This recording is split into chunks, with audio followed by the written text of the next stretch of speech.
Čauky, tak sice dneska nejsem na garáži, protože je zima, ale aspoň vám můžu v tomhle dnešním videu ukázat, jak jsme čalounili a stříkali, zatmelovali a i lakovali zase další díly na medvídě.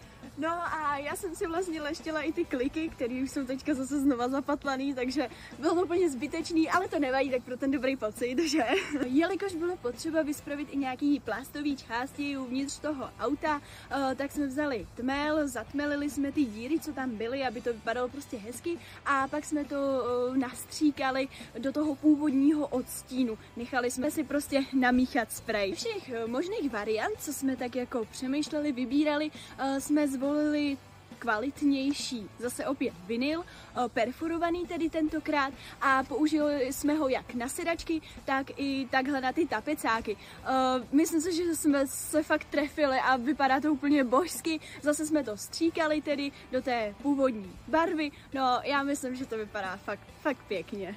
Taky jsme lepili ten tlumící kryt motoru, řekněme, tak nějak se to jmenuje. Nejdříve byl použit dráťák, kterým se to očistilo, všechny nečistoty, to, co tam bylo uvnitř té haubny, blbě řečeno, jo, u toho motoru. A pak jsme to odmastili a teprve potom jsme lepili. Nejdřív jsme to tedy nechali trošku zaschnout kvůli tomu vstřebání a až potom jsme to tam nahňácali, aby to bylo přilepené. Největší oprus byl a asi ještě bude, je stropnice.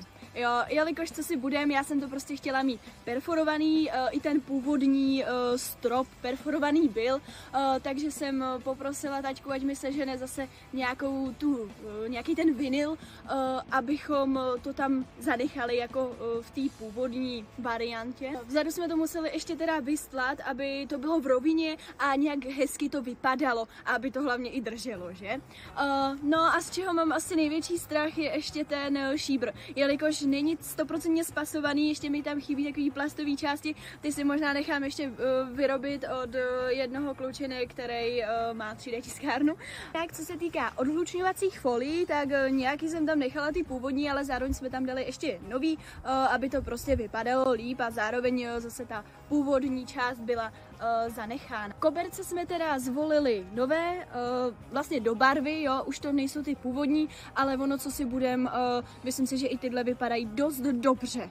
Pak i docela sranda byla s těma ozdobnýma lištičkama okolo vlastně rámu, okolo těch dveří. To bylo hrozný sehnat šroubky, které jsou zapuštěné se zapuštěnou hlavou, aby to prostě nevyšnívalo, aby to vypadalo hezký, že jo, protože to chci mít skoro dokonalý. Tak dneska jsme tam dali pár okýnek, něco málo. Tady tuto stranu vlastně už máme i s lištama, což je docela fajn. Upřímně byl to docela porod to tam dát. Krásně zapatlané. V dnešním videu bych vám chtěla ukázat, jak jsem si vyměňovala palivové čerpadlo. Nevím, jestli to stihnu ještě do konce ledna, ale myslím, že v únoru se můžete těšit na další video. Lepili vlastně ten, kterým se to vlastně očistilo. No a třeba se najde ještě nějaký jiný pomocník. Se týká, vypni tohle.